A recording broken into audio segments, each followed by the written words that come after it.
Hello दोस्तों, नमस्कार। आज हम बात करेंगे आई दृष्टि घटना चक्र के बारे में। 2024 वाली है, ठीक है। ये जो वीडियो है RO ARO के एग्ज़ाम के लिए, और इसके साथ PCS प्री 2024 में होने वाला है 17 मार्च को, ठीक। उसके लिए मोस्ट इम्पोर्टेंट वीडियो साबित होने वाली है। इस वीडियो में हम डिस्कस करेंगे इंटरनेशनल करेंट अफेयर्स के बारे में और आइकन से अंतर्राष्ट्रीय परिदृश्य, ठीक। तो इसमें जो है ये नेक्स्ट टॉपिक है IMD विश्व प्रतिस्पर्धा रैंकिंग 2023, और इसको हम देखते हैं। वीडियो अगर अच्छी लगे लाइक कर देना, चैनल को भी सब्सक्राइब कर लेना। चैनल पे बहुत ही अच्छा मटेरियल पड़ा है। RO ARO के लिए कंप्लीट हिंदी करा दी है। अगर आप कंप्लीट हिंदी सारी वीडियो देख लेते हैं तो विश्वास मानिए वहाँ से आपके 55 या 60 नंबर आराम से बन जाएंगे। I guarantee. अच्छे से देख लेना, 55 से 58 नंबर कहीं नहीं गए, ठीक। यहाँ पे बात की जा रही है विश्व प्रतिस्पर्धात्मकता सूचकांक रैंकिंग 2000, जो ये वर्ष 1989 में प्रकाशित एक वार्षिक पुस्तक है, ठीक है ना। और उल्लेखनीय है कि वर्ष 2022 तक इस रैंकिंग के 34वें संस्करण को प्रकाशित किया जा चुका है। और आई कैन से हेयर 2023 में जो है इसका 35वां संस्करण प्रकाशित किया गया है, ठीक। यहाँ बात की जा रही है 20 जून 2023 को, ठीक है ना। को जो विश्व प्रतिस्पर्धात्मकता सूचकांक ranking world competitiveness ranking WCR के 35वें संस्करण को जारी किया गया। और इसे जो है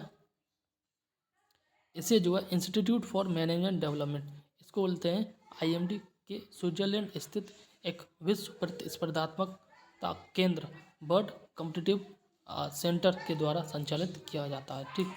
संकलित किया जाता है, कह सकते हैं प्रकाशित किया जाता है। इस वर्ष रैंकिंग में 336 प्रतिस्पर्धात्मकता मानदंडों के आधार पर जो है 64 देशों की 64 अर्थव्यवस्थाओं को सर्वेक्षण किया गया है।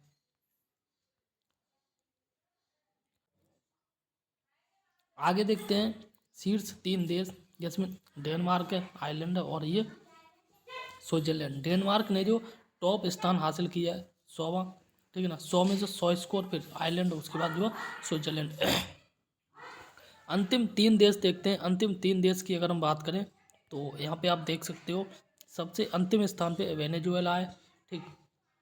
इसके बाद अब हम बात करेंगे भारत की। भारत ने जो 3 स्थानों की गिरावट के दर्ज करते हुए 64.63 स्कोर के साथ जो है 40वां स्थान हासिल किया है, ठीक। किसमें? WCR में। भाई आगे बात करें एशिया प्रशांत के कुल 14 देशों के संदर्भ में भारत की रैंक जो है 12वीं है। समग्र रैंकिंग भारत की 40 है, और एशिया में बात कीजिए तो ये 12वां रैंक है, ठीक। अब बात करते हैं सीरिया अरब लीग में पुनः शामिल हो गया। इसमें केवल इतना ही याद कर लो कि अरब लीग में कौन शामिल हुआ है पुनः, ये सीरिया शामिल हुआ है, ठीक है ना। इससे में जो है ना मोस्ट इम्पोर्टेंट नहीं है, बस देख लेना। ये डब्बे वाला देख लो। 32वां अरब लीग शिखर सम्मेलन, और 19 मई 2023 को जेद्दा सऊदी अरब में 32वां अरब लीग सम्मेलन आयोजित हुआ था, और जिसके दौरान जो है जेद्दा घोषणा पत्र को अंगीकृत किया गया, ठीक है ना। और 2011 में अरब लीगों से निलंबित होने के बाद जो है पुनः 2023 में पहली बार सीरिया ने इस सम्मेलन में भाग लिया। आगे बात करते हैं ऑपरेशन करुणा। इसमें केवल इतना आप याद कर लो, ऑपरेशन करुणा जो किसके द्वारा चलाया गया था, ठीक है ना। तो म्यांमार एकमात्र ऐसा दक्षिण पूर्व एशिया देश है जो पूर्वोत्तर भारत के साथ जो सीमा साझा करता है, और स्पष्ट है कि भारत की जो नेबरहुड फर्स्ट एवं एक्ट ईस्ट नीति के प्रतिच्छेदन पर स्थित एकमात्र देश होने के कारण जो यह हिंद प्रशांत महासागर में भारत की क्षेत्रीय कूटनीति का एक महत्वपूर्ण या मूल तत्व है, ठीक। यहाँ पे इतना याद कर लो, 18 मार्च 2023 को जो भारत ने म्यांमार के लोगों के साथ, भारत ने म्यांमार के लोगों के साथ एक आपदा सहायता प्रदान करने के लिए ऑपरेशन करुणा चलाया था।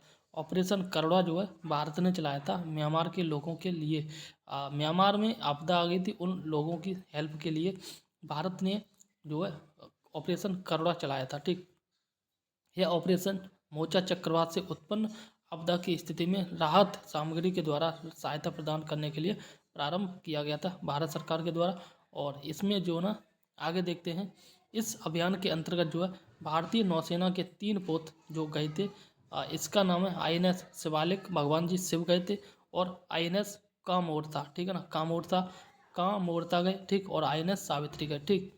भगवान शिव के साथ सावित्री गई और सावित्री के साथ जो है उनका पुत्र कामोरता गया। इस प्रकार से याद कर लो, पहले दस्ते में शामिल थे और इन पोतों के माध्यम से 40 टन से अधिक की राहत सामग्री जो है म्यांमार को भेजा गया था। इतना सब इम्पोर्टेंट नहीं है, बस इतना याद कर लो, भारत ने जो है ऑपरेशन करुणा म्यांमार में चलाया था। म्यांमार में चक्रवात आया, उसमें उन लोगों की रक्षा के लिए, बस इतना याद कर लो। और 19 मई 2023 को INS घड़ियाल चिकित्सा आपूर्ति, एंटीबायोटिक्स, एंटी इन्फेक्टिक्स और आई ड्रॉप्स, जल जनित और महामारी संबंधी बीमारियों के उपयोगी विविध दवाओं आदि के साथ जो म्यांमार पहुंचा था, ठीक। अब बात करते हैं विश्व प्रेस स्वतंत्रता सूचकांक 2023 के बारे में। तो इसमें ना कुल 180 देशों ने भाग लिया था, ठीक है ना।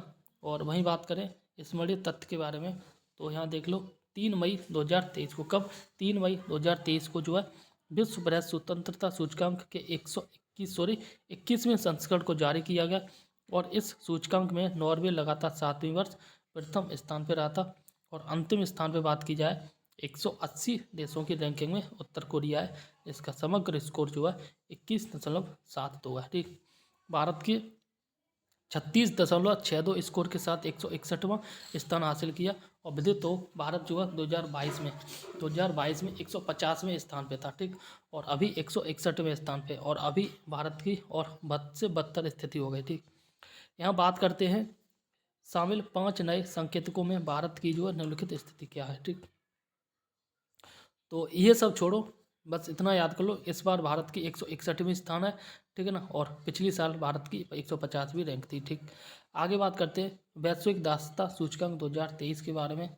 तो इसमें स्मरणीय तथ्य देख लो, यहाँ पे बात कर रहा है इस रिपोर्ट के अनुसार ऐसे 3 देश जिनमें आधुनिक दासता में निवासित जो लोगों की अनुमानित संख्या सबसे अधिक है, जिसमें टॉप स्थान पे भारत है। भारत में आधुनिक दासता से ग्रसित लोग 11 मिलियन है, फिर चीन है, उसके बाद जो है उत्तर कोरिया, ठीक। भारत सबसे ज़्यादा दासता से ग्रसित लोगों वाला देश है, तो ये इंपॉर्टेंट है, ठीक। बात करें वैश्विक दासता सूचकांक 2023 में जो 160 देशों की सूची में उत्तर कोरिया ने टॉप स्थान प्राप्त किया है, ठीक।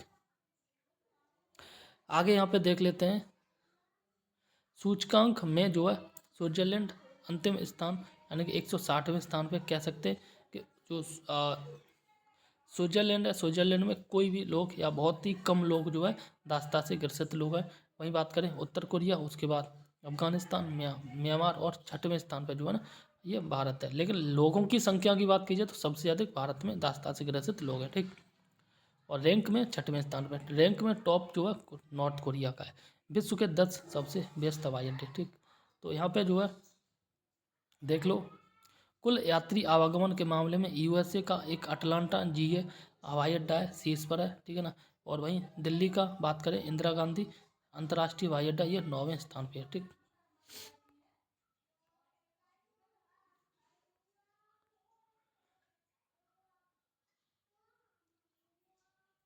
आगे यहाँ देखते हैं अंतर्राष्ट्रीय यात्री आवागमन के मामले में UAE का दुबई हवाई अड्डा जो शीर्ष पर है। और कार्गो यातायात के मामले में हांगकांग हवाई अड्डा जो है शीर्ष पर रहा है, ठीक। विमान आवागमन के मामले में USA जो है का अटलांटा GA हवाई अड्डा शीर्ष पर है, ठीक। वैश्विक विद्युत समीक्षा रिपोर्ट 2023। आगे बात करते हैं अंतर्राष्ट्रीय एक मिनट अंतर्राष्ट्रीय जो यात्री आवागमन के मामले में जो यूएई का जो दुबई हवाई अड्डा ये शीर्ष पर है, ठीक है ना। वही कार्गो यातायात के मामले में हांगकांग हवाई अड्डा शीर्ष पर है। और विमान आवागमन में जो है USA का अटलांटा GA ये हवाई अड्डा शीर्ष पर है, ठीक। USA वाला ही एग्जाम में आएगा, यही इंपॉर्टेंट है, ठीक। आगे बात करते हैं नेक्स्ट रिपोर्ट या सूचकांक या इंडेक्स के बारे में। इसका नाम है वैश्विक विद्युत समीक्षा रिपोर्ट 2023, ठीक है। तो यहाँ पे देखते हैं इस जो रिपोर्ट में जो निम्नलिखित में से 3 क्षेत्रों पर अध्ययन किया गया, जिसमें वैश्विक विद्युत उत्पादन पहला, दूसरा है वैश्विक विद्युत मांग और तीसरा है वैश्विक ऊर्जा क्षेत्र का उत्सर्जन। ठीक, आगे बात करते हैं वैश्विक विद्युत उत्पादन में अभी भी जो है जीवाश्म ईंधनों का प्रभुत्व है, जिसने जो है वर्ष 2022 में कुल विद्युत उत्पादन में 61% का योगदान किया था। वही बात करें वैश्विक विद्युत उत्पादन में कोयला जो है 36%, ठीक है ना, और जीवाश्म 22% और अन्य 3% का योगदान है। ठीक, यहाँ पे देखते हैं सर्वाधिक विद्युत मांग वाले 3 देश। चीन में सबसे अधिक विद्युत खपत होती है, उसके बाद अमेरिका और तीसरे स्थान पे भारत है। ठीक है ना, तो भारत जो है तीसरे स्थान पर वैश्विक लेवल में। वही बात करें आगे विद्युत क्षेत्र सभी ऊर्जा क्षेत्रों में सबसे बड़ा CO2, ठीक है ना, उत्सर्जक है और यह कुल वैश्विक ऊर्जा संबंधी CO2 उत्सर्जनों के लगभग जो 40% के लिए उत्तरदायी है। ठीक, आगे शीर्ष 3 जो CO2 उत्सर्जक देश हैं ये देख लेते हैं। इसमें चीन सबसे अधिक, फिर अमेरिका और इसमें जो भारत। चीन, अमेरिका, भारत CO2 के उत्सर्जन में और जो विद्युत के उत्सर्जन में भी या विद्युत की मांग में भी चीन, अमेरिका, भारत तीनों का सेम रैंक है। ठीक, आगे बात करते हैं 100 टाइम 100 या टाइम 100 सर्वाधिक प्रभावशाली व्यक्ति के बारे में। ठीक है ना, तो इसमें केवल इतना याद कर लो कि भारत इसमें ग्लोबल लेवल पे टॉप किसने किया है और भारत में टॉप किसने किया, बस इतना याद कर लो। ठीक है ना, तो यहाँ पे बात की जा रही नेता श्रेणी में जो है, 1 मिनट,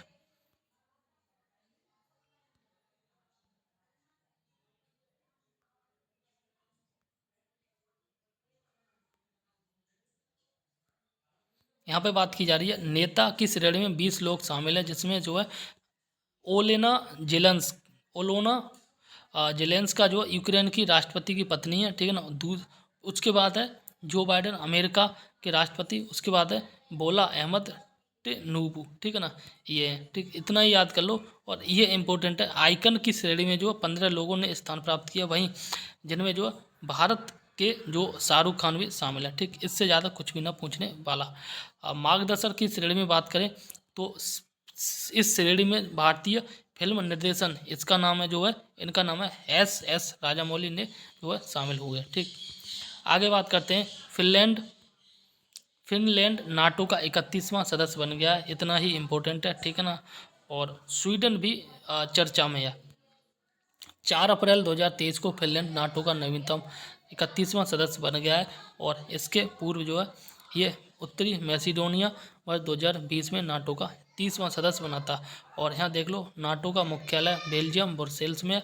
ठीक है ना, और नाटो जो है नाटो में जो फिनलैंड की अब सदस्यता स्वीकार कर ली गई है। ठीक है ना, और स्वीडन को जो है भी वाशिंगटन संधि स्वीकार करने पर आमंत्रित किया गया और यहाँ पे बात की जा रही है निकट भविष्य में स्वीडन भी जो नाटो का सदस्य बन सकता है। ठीक, ज्ञातव्य है कि 4 भागीदार देशों ने जो है नाटो की सदस्यता के लिए अपनी आकांक्षा घोषित की थी। ये 4 देश हैं बोस्निया हर्जेगोविना, जॉर्जिया, स्वीडन और यूक्रेन। ठीक, वही बात करें ज्ञातव्य है कि उत्तरी अटलांटिक संधि के जो 10 अनुच्छेद हैं और में नाटो की सदस्यता प्राप्त करने संबंधी शामिल है, प्रावधान शामिल है। ठीक, अब बात करते हैं विश्व प्रसन्नता रिपोर्ट 2023 और इसमें बात की जा रही है वर्ष 2012 में पहली बार विश्व प्रसन्नता रिपोर्ट, ठीक है ना, वर्ल्ड हैप्पीनेस रिपोर्ट WHR जारी किया गया और विश्व प्रसन्नता रिपोर्ट संयुक्त राष्ट्र पोषणीय विकास समाधान नेटवर्क UNS और DSN, ठीक है ना, का एक प्रकाशन है। इसमें जो गैलप बर्ड पोल के द्वारा जो है प्रदत्त डाटा का उपयोग किया जाता है। ठीक, आगे बात करें तो यहाँ पे देख सकते हैं स्मरणीय तथ्य में तो 20 मार्च 2023 को संयुक्त राष्ट्र सतत विकास समाधान नेटवर्क, ठीक है ना, United Nations sustainable development solutions network के द्वारा विश्व प्रसन्नता रिपोर्ट जारी की गई 2023 की। ठीक है ना, यहाँ देखते हैं वर्ष 2023 में इस रिपोर्ट का 11वां संस्करण जो जारी किया गया और इसको रिपोर्ट को जो 6 कारकों के आधार पर जो जारी किया जाता है। ठीक, 6 कारक देख लेते हैं, जैसे प्रति व्यक्ति सकल घरेलू उत्पाद, सामाजिक अवलंबन, स्वास्थ्य, जीवन प्रत्याशा, जीवन में विकल्प चुनने की स्वतंत्रता, उदारता और भ्रष्टाचार का बोध। ठीक, आगे देखते हैं। इस रिपोर्ट में कुल 137 देशों की रैंक प्रदान की गई और WHR, ठीक है, 2023 में लगातार 6वीं बार फिनलैंड जो है सर्वाधिक प्रसन्न देशों की सूची में प्रथम स्थान पर है। ठीक, तो फिनलैंड ने टॉप स्थान किया। फिनलैंड ने अभी हाल ही में नाटो की सदस्यता स्वीकार की और इसके बाद जो अब नाटो में कुल 31 देश शामिल हो गए। ठीक, सदस्य हो गए। आगे बात करते हैं यहाँ पर शीर्ष 3 देश। तो पहली रैंक पे फिनलैंड है, दूसरी रैंक पे डेनमार्क और तीसरी रैंक पे जो है ये आइसलैंड है। सबसे कम प्रसन्न देशों की बात करें तो सबसे कम प्रसन्न देश ये अफगानिस्तान है, फिर लेबनान, उसके बाद जो सियरा लियोन है। ठीक, वहीं भारत की रैंक की बात करें तो भारत की रैंक जो इस श्रेणी में 126वीं है। ठीक है ना, और उल्लेखनीय है कि 2022 में भारत की रैंक 136 थी। ठीक, और अभी इस बार 126वीं हो गई है। अब बात करते हैं लद्दाख एवं मयूरभंज जो है टाइम पत्रिका के 50 महानतम स्थानों की सूची में शामिल कर लिया गया। किसे? लद्दाख को और मयूरभंज को। लद्दाख तो ये स्टेट यूटी है और मयूरभंज ये उड़ीसा का शहर है। ठीक, यहाँ पे देख लेते हैं। मयूरभंज जो है ये उड़ीसा का एक जिला है जो मुख्यतः विलक्षण बाघ एवं प्राचीन मंदिरों के लिए प्रसिद्ध है और यह स्थित जो है सिमलीपाल राष्ट्रीय पार्क में काले बाघ पाए जाते हैं। इसके अतिरिक्त जो यहाँ एशियाई हाथी पाए जाते हैं, बंगाल टाइगर भी पाए जाते हैं। मयूरभंज की बात करें तो मयूरभंज में जो छाऊ नृत्य यूनेस्को की अमूर्त सांस्कृतिक विरासत सूची में शामिल कर लिया गया है। और वहीं बात करें कि केंद्र शासित प्रदेश लद्दाख अपने वो अल्पाइन भू परिदृश्य तथा तिब्बती बौद्ध संस्कृति के लिए प्रसिद्ध है। इसलिए जो है ना 2 स्टेट को शामिल किया गया, उड़ीसा के मयूरभंज को और लद्दाख को शामिल किया गया। ठीक, आगे बात करते हैं वैश्विक आतंकवाद सूचकांक 2023 के बारे में। तो 14 मार्च 2023 को Institute for Economics and Peace के द्वारा जो है वैश्विक आतंकवाद सूचकांक ग्लोबल टेररिज्म इंडेक्स GTI 2023 के 10वें संस्करण को जारी जो किया गया था और इसके स्मरणित तथ्य जो है देख लेते हैं। यह सूचकांक जो है विश्व के 163 देशों में आतंकवाद के प्रभाव को अध्ययन करता है एवं उसका विश्लेषण करता है। ठीक, तो यहाँ पे देख लेते हैं कि टॉप पे कौन है। ठीक है ना, तो आतंकवाद के मामले में टॉप पे अफगानिस्तान है, उसके बाद बुर्किना फासो और फिर है सोमालिया। सबसे अधिक आतंकवाद जो है अफगानिस्तान में होता है। ठीक, आगे बात करते हैं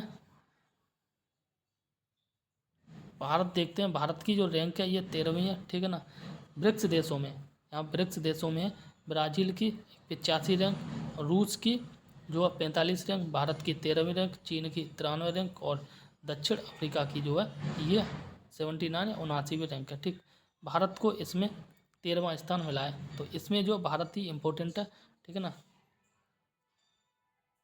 आगे बात करते हैं अंतर्राष्ट्रीय शस्त्र हस्तांतरण प्रवृत्तियां 2022 के बारे में। तो यहाँ देख लो, वर्ष 2018 से 22 की अवधि में विश्व के 5 सबसे बड़े हथियार निर्यातक जो देश हैं क्रमशः, जिसमें संयुक्त राज्य अमेरिका है, उसके बाद जो है रूस है, फिर फ्रांस है, चीन है और जर्मनी है। ठीक, संयुक्त रूप से ये पांचों देश जो है 2018 से 22 के प्रमुख शस्त्रों के कुल निर्यात का 76% निर्यात के लिए उत्तरदायी है।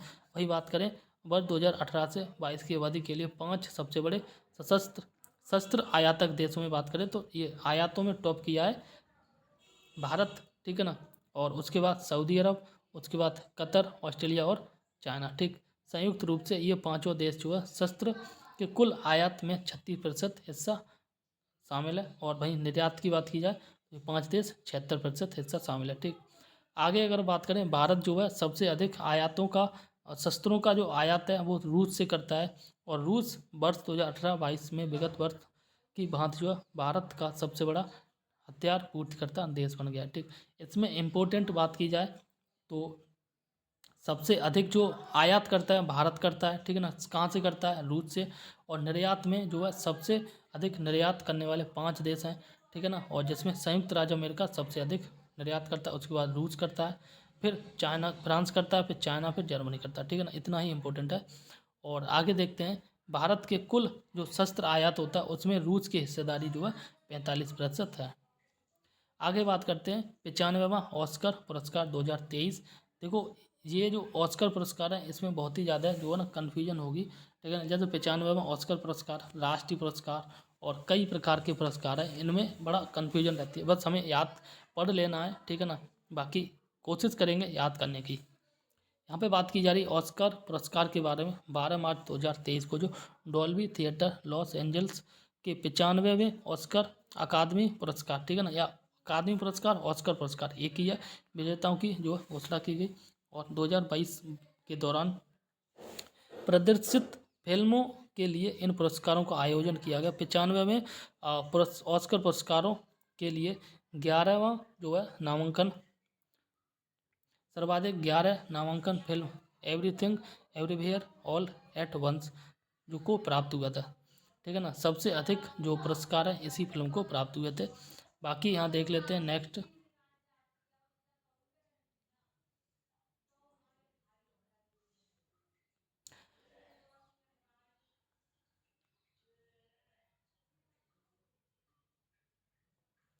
ये इम्पोर्टेंट है, यहाँ पे देख लेना। इस जो गीत है नाटू नाटू नाटू नाटू के लिए सर्वश्रेष्ठ मौलिक गीत के लिए जो है ऑस्कर जीतने वाला पहला गीत है, ठीक है ना, इम्पोर्टेंट है।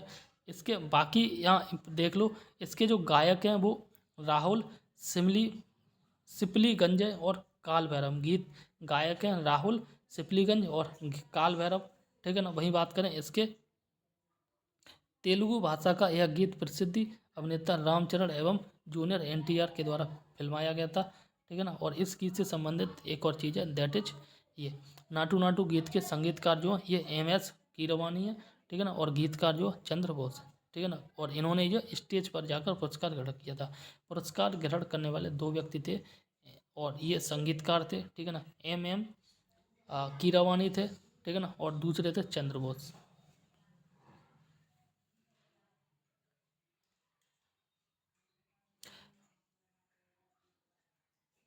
अब बात करते हैं लेगाटम समृद्धि सूचकांक 2023 के बारे में, ठीक है ना। तो इसमें 27 फरवरी 2023 को जो लेगाटम इंस्टीट्यूट के द्वारा जो है लेगाटम समृद्धि सूचकांक 2023 जो जारी किया गया था। ये सूचकांक का जो है 16वां संस्करण था और विश्व समृद्धि सूचकांक में 8 क्षेत्रों के जो 167 देशों को रैंक प्रदान की गई थी। और समृद्धि सूचकांक 3 कार्यक्षेत्रों जिसमें 12 स्तंभों 67 तत्वों और 300 संकेतों के ऊपर आधारित हैं, ठीक है ना।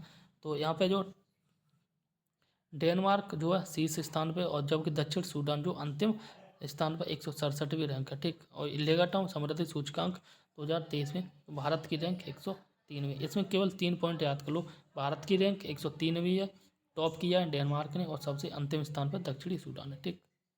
अब बात करते हैं आर्थिक स्वतंत्रता सूचकांक 2023।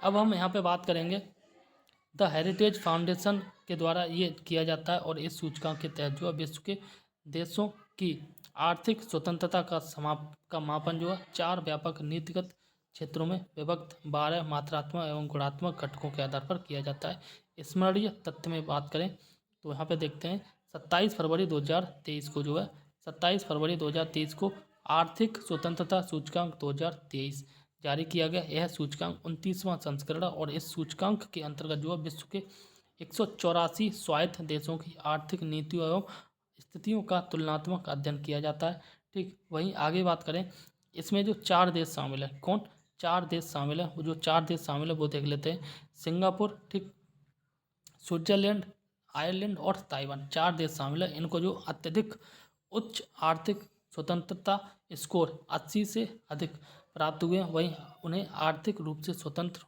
की श्रेणी में घोषित किया गया, ठीक।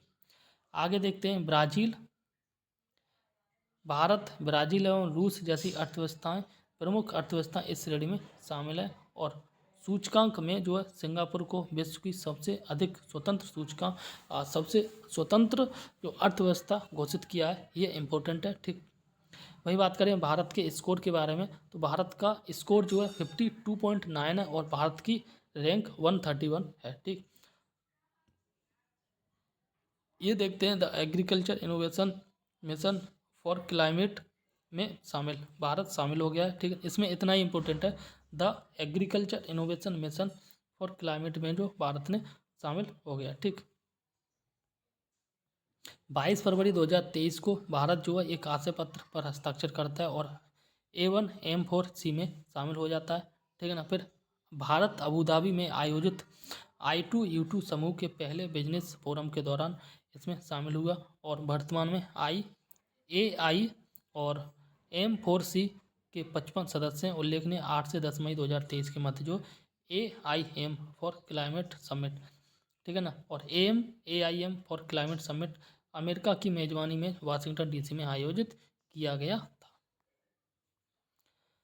आगे देखते हैं, आगे बात की जा रही है अंतर्राष्ट्रीय बौद्धिक संपदा सूचकांक में। तो इसमें देखते हैं कि इसमें टॉप किसने किया, बस इतना ही देख लेते हैं। इसमें 55 अर्थव्यवस्थाएं शामिल है और 11वां संस्करण, ठीक है ना। और बात करें टॉप पे, इसमें हमेशा जो है ना USA ही टॉप रहता है, दूसरे स्थान पर UK और तीसरे स्थान पर जो है ना ये फ्रांस है। ठीक, इसमें भारत की रैंक की बात करें तो भारत का जो स्थान है वो 42वां है। ठीक, तो टॉप किया अमेरिका ने, उसके बाद USA, उसके बाद UK, भारत ने जो है इसमें 42वां स्थान प्राप्त किया। बस इतना ही इम्पोर्टेंट है। आगे बात करते हैं भ्रष्टाचार बोध सूचकांक 2022 के बारे में। तो 31 जनवरी 2023 को ट्रांसपेरेंसी इंटरनेशनल के द्वारा जो भ्रष्टाचार बोध सूचकांक 2022 जारी किया गया। तो इसमें जो है यह इसका 28वां संस्करण था। डेनमार्क शीर्ष पे और इसमें अंतिम स्थान पे सोमालिया। ठीक, यहाँ दोबारा देख लेते हैं। डेनमार्क ने टॉप किया है, अंतिम स्थान पे सोमालिया है 12वें स्कोर के साथ। वही बात करें भारत की, तो भ्रष्टाचार बोध सूचकांक 2022 में भारत की रैंक जो 40 अंकों के साथ जो 85वें स्थान पे। अब बात करते हैं भारत वासेनार व्यवस्था का अध्यक्ष हो गया। तो वासेनार व्यवस्था का अध्यक्ष भारत हो गया, इतना ही इम्पोर्टेंट है। ठीक है ना, बाकी आप देख लेना। और यहाँ देख लेते हैं 1 जनवरी 2023 को न्यू ईयर के 2 साल, ये पिछले साल की न्यूज है, भारत ने आधिकारिक तौर पर अब वासेनार व्यवस्था के पूर्ण सत्र की अध्यक्षता ग्रहण किया और कार्यकाल 1 वर्ष का है। ठीक है ना। अब जो है भारत किसी बहुपक्षीय निर्यात नियंत्रण का भी अध्यक्ष बना था। ठीक, आगे बात करते हैं मानव स्वतंत्रता सूचकांक 2023 के बारे में। यहाँ से इम्पोर्टेंट है, यहाँ से आता है क्वेश्चन। ठीक है, ह्यूमन फ्रीडम इंडेक्स HFI के बारे में।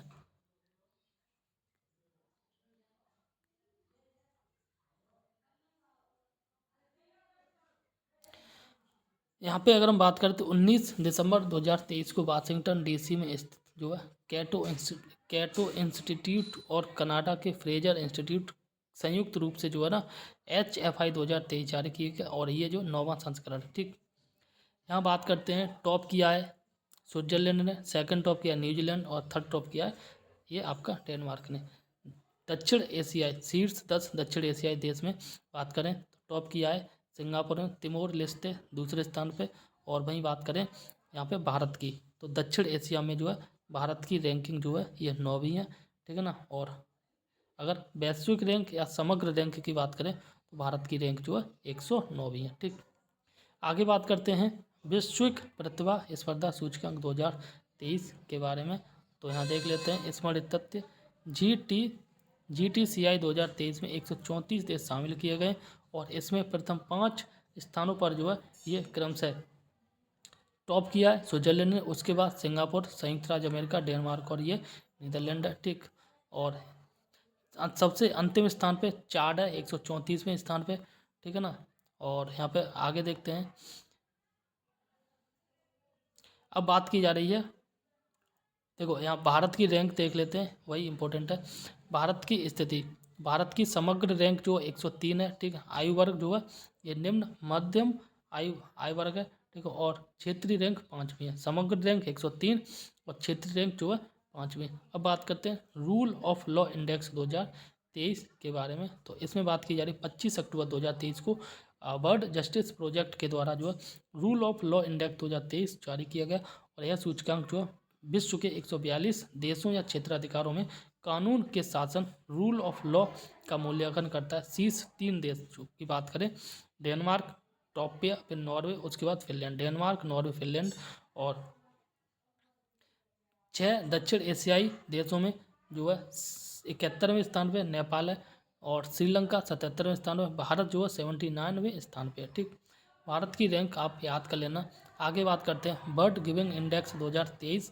तो नवंबर 2023 में चैरिटीज एंड फाउंडेशन CAF के द्वारा जो बर्ड गिविंग इंडेक्स 2023 जो जारी किया गया।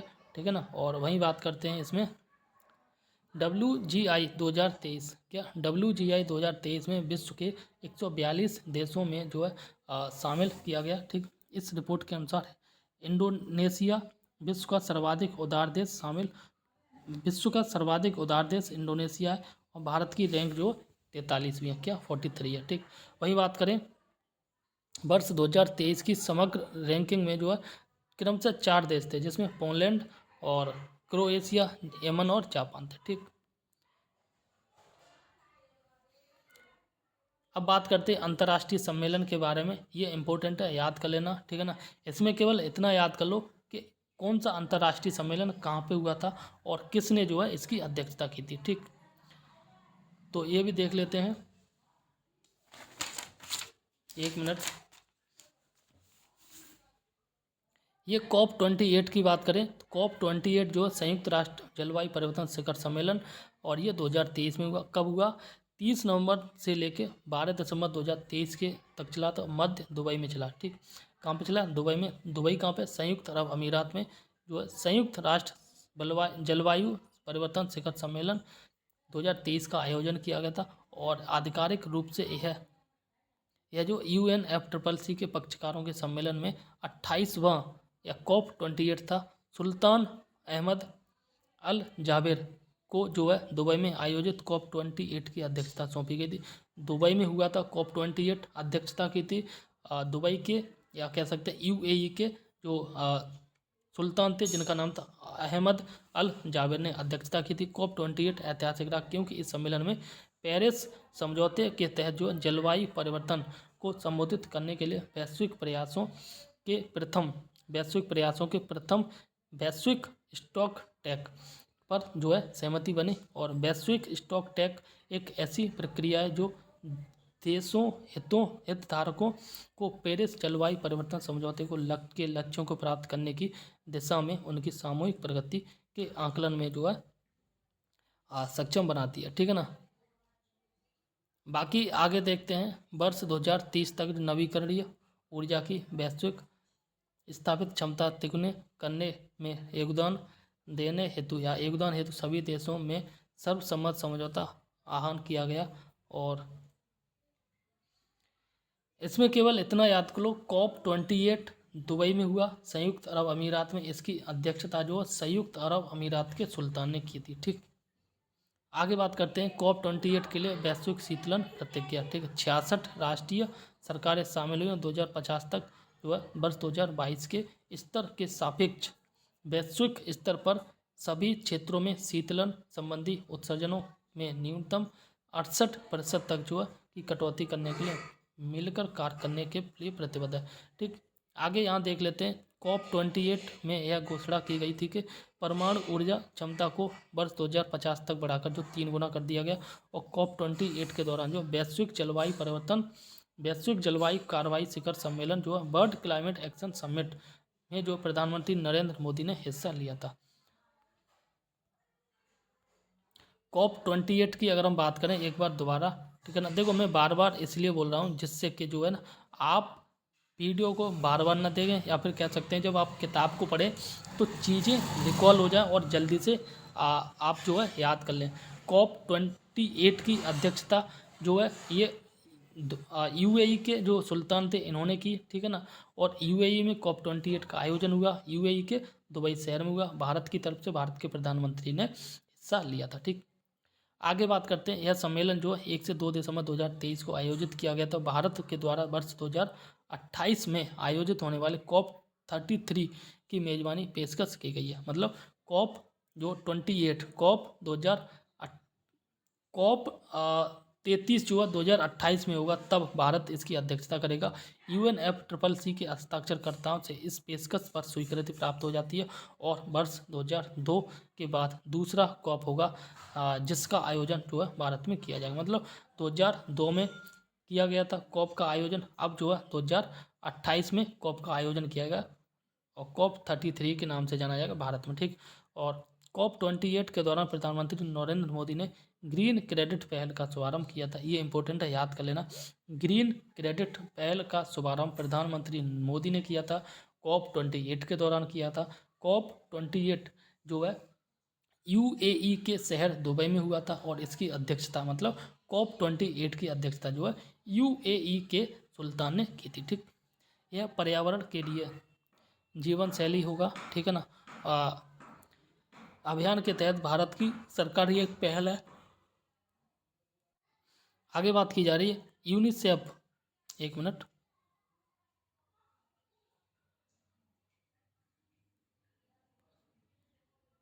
आगे बात की जा रही है यूनिसेफ एवं जनरेशन अनलिमिटेड के द्वारा भारत के पर्यावरण एवं जलवायु वन एवं जलवायु परिवर्तन मंत्रालय के सहयोग से 8 दिसंबर 2023 को जो है दुबई में कॉप 28 के दौरान जो ग्रीन राइजिंग पहल का जो है शुभारंभ किया गया, ठीक। बाकी इम्पोर्टेंट जो था वो हम पढ़ चुके हैं, ठीक।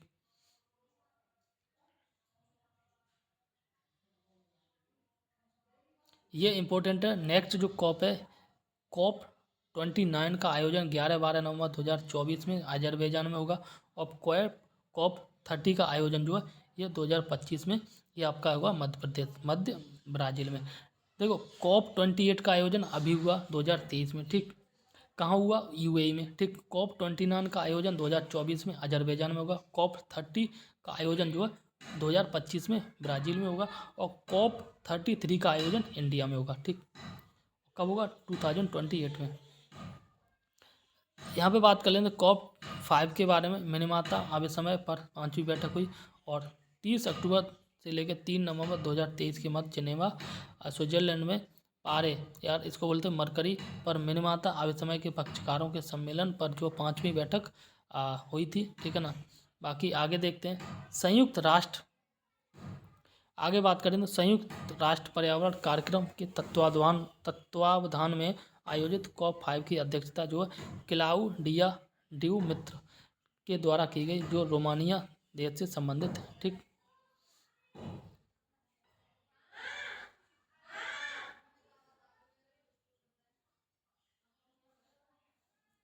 यहाँ बात की जा रही कॉप 5 में जो 23 निर्णय लिए गए। बाकी यहाँ पर निर्णय जो है वो देख सकते हैं, ठीक है ना।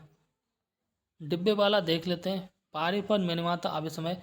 पारेपन मिनीमाता अभिसमय एक अंतर्राष्ट्रीय पर्यावरण संधि है जिसका उद्देश्य जो है पारा मरकरी या उसके यौगिकों के हानिकारक प्रभावों से मानव स्वास्थ्य और पर्यावरण की रक्षा करना, और इस संधि को वर्ष 2013 में अपनाया गया था और यह 16 अगस्त 2017 को लागू हुई थी, ठीक। भारत जो है मिनीमाता अभिसमय का एक पक्षकार है। भारत ने वर्ष 2018 में मिनीमाता अभिसमय का अनुसमर्थन किया था। वर्तमान में जो है वर्ष 12 जनवरी 2024 तक पारे पर मिनीमाता अभिसमय के लिए 128 देश हस्ताक्षर करता है और 147 देश जो है इसके पक्षकार हैं, ठीक। अब बात करते हैं GPAI शिखर सम्मेलन 2023 के बारे में। GPAI शिखर सम्मेलन 2023 के बारे में तो 12 से 14 दिसंबर 2023 के मध्य भारत मंडपम नई दिल्ली में जो है GPAI शिखर सम्मेलन 2023 का आयोजन किया गया। ज्ञातव्य है कि वर्ष 2023 से 24 की अवधि के लिए भारत GPAI परिषद का अध्यक्ष रहा है, लीड चेयर की, इसलिए ये इम्पोर्टेंट है। आगे बात करते हैं इस शिखर सम्मेलन के दौरान जो GPAI पर नई दिल्ली घोषणा पत्र अंगीकृत किया गया। GPAI परिषद GPAI काउंसिल एक मंत्र स्तरीय निकाय है और जिसमें जो है सभी सदस्य शामिल है, ठीक। आगे बात करते हैं यहाँ GPAI के बारे में देख लेते हैं, ठीक है ना। GPAI के शिखर सम्मेलन, पहला शिखर सम्मेलन 2020 में हुआ, दूसरा 21 में हुआ, तीसरा जो है 2022 में हुआ, ठीक। अब बात करते हैं प्रथम वैश्विक AI शिखर सम्मेलन के बारे में। तो 1 नवंबर 2023 को जो है यूके के विले चिले पार्क में वैश्विक कृत्रिम बुद्धिमत्ता या एआई सुरक्षा शिखर सम्मेलन के प्रथम संस्करण का आयोजन किया गया। तो इस शिखर सम्मेलन में भारत सहित विश्व भर के 28 देशों और यूरोपीय संघ ने भाग लिया था। ठीक है ना। वहीं आज बात करें तो शिखर सम्मेलन में शामिल 28 प्रमुख देशों ने जो है इस शिखर सम्मेलन पर हस्ताक्षर किए।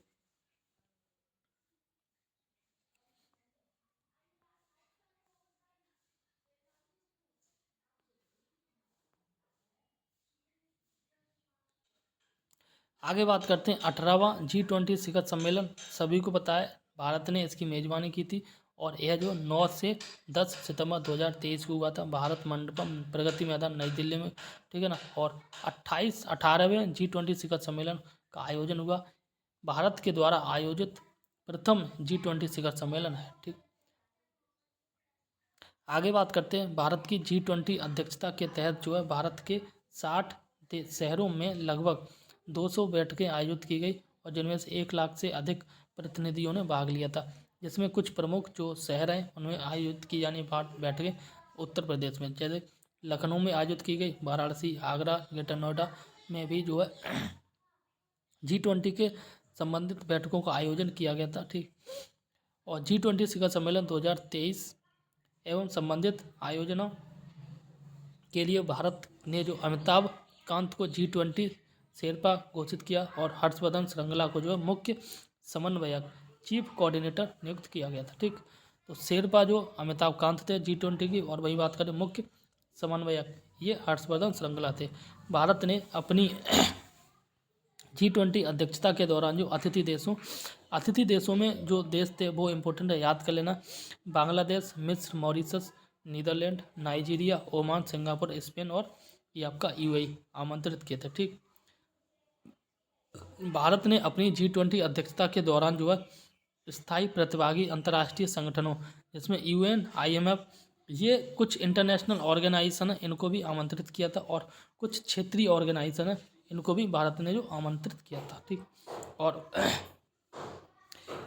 आगे बात करते हैं 18वें G20 शिखर सम्मेलन के प्रमुख परिणाम के रूप में जो सदस्य देशों के द्वारा सर्वसम्मति से G20 नई दिल्ली लीडर्स घोषणा पत्र पर अंगीकृत किया गया। ठीक है ना। और यहाँ पर देखते हैं G20 महिला मंत्रिस्तरीय का जो समर्थन करने के लिए महिला सशक्तिकरण ये सब नहीं आएगा। ठीक है ना। यहाँ देख लेते हैं जो अफ्रीकी संघ G20 के स्थायी सदस्य बन गया। अब G20 से G20 बन गया, ये इंपॉर्टेंट है, याद कर लेना। 18वें G20 शिखर सम्मेलन 9 सितंबर 2023 को हुआ था और इसी दौरान जो G20 समूह का स्थायी सदस्य बन गया है कौन? अफ्रीकी संघ। अब G20 नहीं, अब ये G21 हो गया। ठीक है ना। और आगे देखते हैं यूरोपीय संघ के बाद जो G20 में शामिल होने वाला दूसरा गुटनिरपेक्ष देश हो गया, दूसरा जो क्षेत्रीय गुट हो गया और 1999 में G20 की स्थापना हुई थी। G20 का कहीं भी हेडक्वार्टर नहीं है, यह पहला अवसर है जब इस समूह की सदस्यता का विस्तार किया गया। ठीक है ना। बाकी देखते हैं उल्लेखनीय है कि इसके पूर्व जो अफ्रीकी संघ G20 की बैठकों में जो आमंत्रित अंतर्राष्ट्रीय संगठन के रूप में शामिल हुआ है, मतलब इससे पहले कई G20 बैठक हुई वहाँ पे अफ्रीकी संघ शामिल तो हुआ लेकिन एक गेस्ट के रूप में शामिल हुआ, न कि सदस्य के रूप में।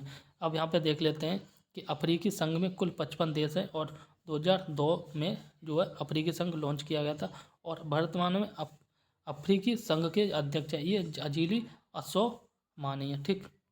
और ये जो राष्ट्रपति है ना ये भी इम्पोर्टेंट है, अजाली असोमानी जो कोरोमोस राष्ट्रपति हैं। बाकी देखते हैं G20 के बारे में जो भी इम्पोर्टेंट फैक्ट है। वैश्विक जैव ईंधन गठबंधन का यहाँ पर जो है शुभारंभ किया गया। ठीक है ना। तो यहाँ बात की जा रही 18वें G20 शिखर सम्मेलन 2023 से इतर जो 9 सितंबर 2023 को प्रधानमंत्री नरेंद्र मोदी ने Singapore, Bangladesh, Italy, America, Brazil, Argentina, Mauritius तथा यूएई के नेताओं के साथ मिलकर जो है वैश्विक जैव ईंधन गठबंधन, इसको बोलेंगे GBA, ग्लोबल बायोफ्यूल अलायंस का जो शुभारंभ किया था। इम्पोर्टेंट है, याद कर लेना।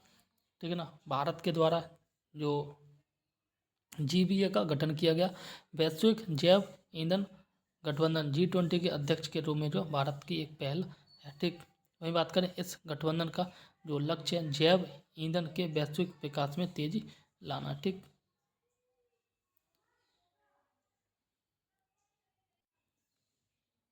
अब बात करते हैं G20 की अध्यक्षता। यहाँ पर इम्पोर्टेंट फैक्टर याद कर लेना।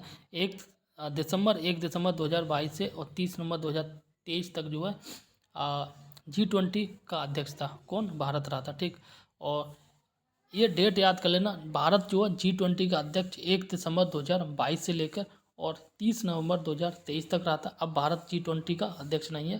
ठीक है ना। यहाँ पे बात की जा रही है भारत की G20 की अध्यक्षता जो है वसुधैव कुटुंबकम या एक पृथ्वी एक कुटुंब और एक भविष्य, इसको इंग्लिश में कहते हैं one earth one family one future के केंद्रीय विषय पर आधारित थी। यह थीम थी वसुधैव कुटुंबकम। और वहीं आगे बात करें, यह विषय जो महाउपनिषद के प्राचीन जो संस्कृत पाठ से लिया गया। यह भी क्वेश्चन पूछा जा सके, वसुधैव कुटुंबकम जो कहाँ से लिया गया, ये महाउपनिषद से लिया गया। ठीक,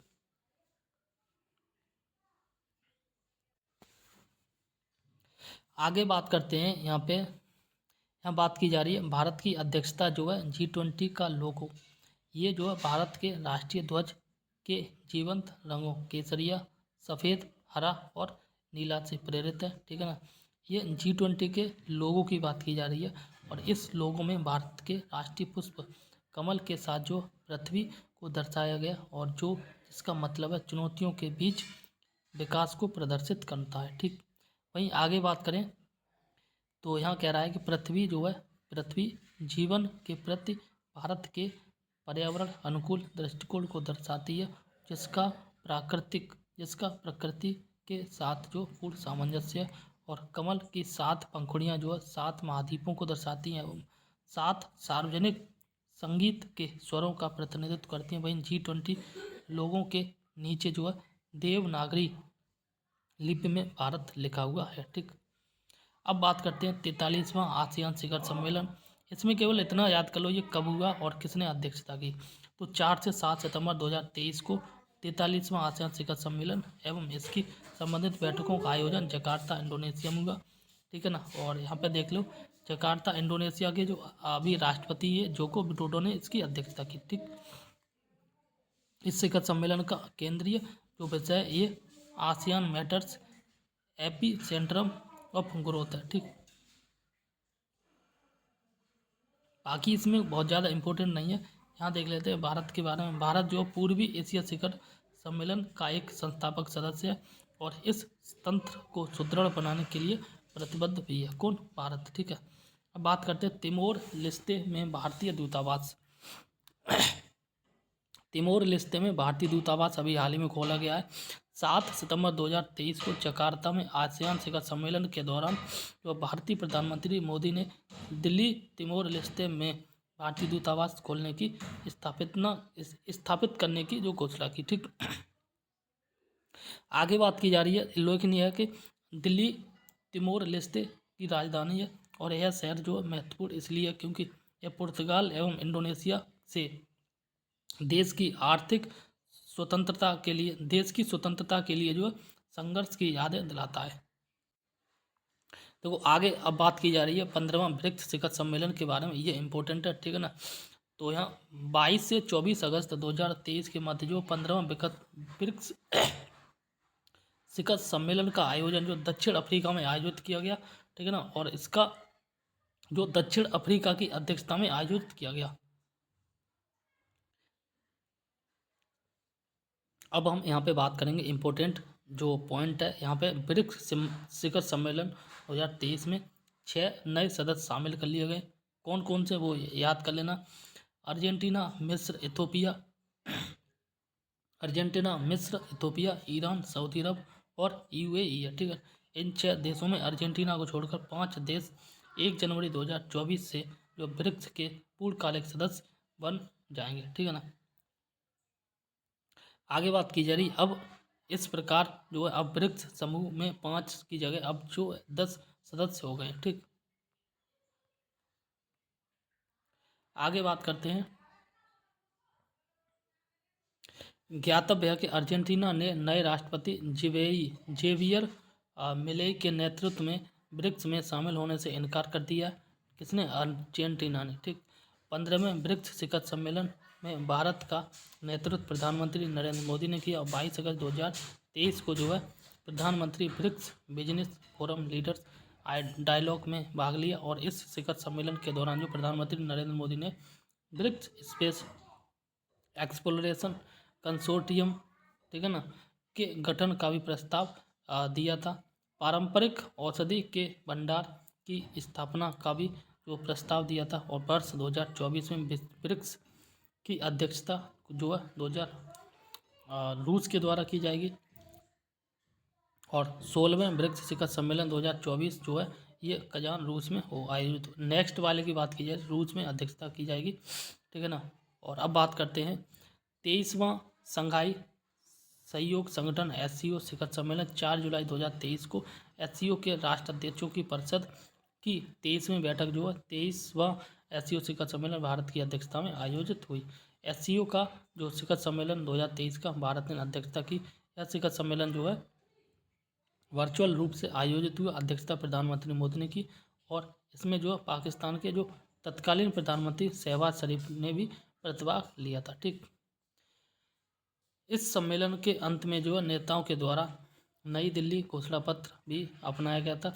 और इस शिखर सम्मेलन के दौरान SCO ईरान SCO का जो है 9वां सदस्य बन गया। इसके अतिरिक्त SCO के सदस्य देश का दर्जा प्राप्त करने के लिए बेलारूस द्वारा जो है हस्ताक्षरित किया गया। अभी शामिल नहीं हुआ है कौन? बेलारूस। ठीक। ईरान शामिल हो गया और ईरान शामिल होने के बाद अब इसमें SCO शिखर सम्मेलन में अब 9 देश हो गए। अब बात करते हैं अंतर्राष्ट्रीय निर्वाचन के बारे में। इसमें केवल इतना याद कर लो किस देश का कौन जो है नया प्रधानमंत्री या राष्ट्रपति बना है। तो न्यूजीलैंड के नए प्रधानमंत्री क्रिस्टोफर मार्क, ठीक है ना, इलेक्शन। इसमें कुछ भी याद नहीं करना है कि किस पार्टी से संबंधित है, कितने वोट से जीत हुई, इससे कोई मतलब नहीं है। बात करें इक्वाडोर के नवनिर्वाचित प्रधानमंत्री के बारे में तो ये डेनियल नोबोआ है। ठीक। ये सारे जो पॉइंट है ना ये मेंस के पॉइंट ऑफ व्यू से इम्पोर्टेंट है। बाकी ये इम्पोर्टेंट है, ये जो है ना ये 36 वर्ष के राष्ट्रपति बने हैं, सबसे युवा राष्ट्रपति हैं, ठीक है ना, इक्वाडोर के हैं। और राष्ट्रपति के जुआन जोस फ्लोरेस के बाद जो है ये दूसरे सबसे युवा राष्ट्रपति हैं। और वहाँ बात करें ये जुआन 29 वर्ष की अवस्था में बने थे। कब? 1830 में। आगे बात करते हैं श्रेथा ताबिसिन जो है थाईलैंड के नई प्रधानमंत्री बन गई। वहीं पैराग्वे के नए राष्ट्रपति की बात करें तो ये जो है सैंटियागो पेना है। ठीक। पाकिस्तान के नए प्रधानमंत्री ये जो है शहबाज शरीफ ने इस्तीफा देने के बाद जो ना ये इन्होंने एक्चुअली नेशनल असेंबली को जो भंग कर दिया था राष्ट्रपति के आदेश पे। और इसके बाद से जो नए यहाँ पे कार्यकारी प्रधानमंत्री बन गए जिनका जो नाम है ये उल हक काकड़, ठीक है ना, कार्यवाहक प्रधानमंत्री के रूप में नियुक्त हुए हैं। अब बात करते हैं नेपाल के राष्ट्रपति के बारे में। नेपाल के राष्ट्रपति जो है रामचंद्र पौडेल बने और ये नेशनल कांग्रेस पार्टी से संबंधित है। ठीक। गणतंत्र बनने के बाद जो ये देश के तीसरे नेपाल के राष्ट्रपति हैं। ठीक। और इन्होंने जो है ये विद्यादेवी भंडारी का स्थान लिया है। और जनता समाजवादी पार्टी JSP के नेता राम साय प्रसाद यादव नेपाल के जो है ये उपराष्ट्रपति चुने गए। नेपाल में भी यादव लोग रहते हैं, याद कर लेना, ठीक है ना। वियतनाम राष्ट्रपति चुनाव 2023, तो वियतनाम में जो राष्ट्रपति का चुनाव हुआ और यहाँ पर जो राष्ट्रपति बने ये वो वैन तुआंग बने। ठीक। आगे बात करें तो यहाँ बात की जाए नाइजीरिया के राष्ट्रपति के बारे में। तो नाइजीरिया के राष्ट्रपति बने बोला अहमद अदेकुनले। आगे बात कर लेते हैं इक्वाटोरियल के जो गिनी के प्रधानमंत्री बने ये इनका नाम है मैनुएला रोका वोटे। और बांग्लादेश राष्ट्रपति चुनाव इसमें जो है इसके राष्ट्रपति बने मोहम्मद शहाबुद्दीन चुप्पू। ठीक। साइप्रस राष्ट्रपति चुनाव 2023 में जो है ये निर्दलीय प्रत्याशी निकोस क्रिस्टोडोलाइट्स ने जो है ना नए राष्ट्रपति का चुनाव जीता है। और इन्होंने जो निकोस एनास्तिसो आदेश का स्थान लिया। चेक गणराज्य के राष्ट्रपति का चुनाव और चेक गणराज्य के राष्ट्रपति बने हैं इनका जो नाम है ये पेट्र पॉवेल विजयी हुए। ठीक। और राष्ट्रपति पदभार ग्रहण किया इन्होंने जो मिलोस जेमेन का स्थान लिया। ठीक, आगे बात करते हैं अंतर्राष्ट्रीय आपदाओं के बारे में। तो यहाँ पे देख सकते हैं अंतर्राष्ट्रीय आपदाओं के बारे में। इसमें केवल इतना याद कर लो कौन सी आपदा किस देश में आए, किस इसका नाम क्या और इसका नाम जो किस देश ने रखा। ठीक, जैसे बात करें चक्रवात विपर्जॉय की बात करें तो 6 जून 2023 को आया, और ये जो है ये दक्षिण पूर्व अरब सागर में आया था। विपर्जॉय की उत्पत्ति हुई और अरब सागर में जो यह पहला चक्रवाती तूफान है, कब का, 2023 का। ठीक, और यहाँ देख लेते हैं 15 जून 2023 को इस चक्रवात ने सौराष्ट्र, गुजरात एवं कच्छ में जो लैंडफॉल किया, और 13 दिन 3 घंटे तक ये लगातार चलता रहा था तूफान। और 6 दिन, अब बात की जा रही है चक्रवातों का औसत जीवन काल जो है 6 दिन होता है, लेकिन ये 13 दिन 3 घंटे तक चला, इसलिए ये मतलब अब तक का सबसे अधिक समय तक चलने वाला चक्रवात है। ठीक, आगे देखते हैं।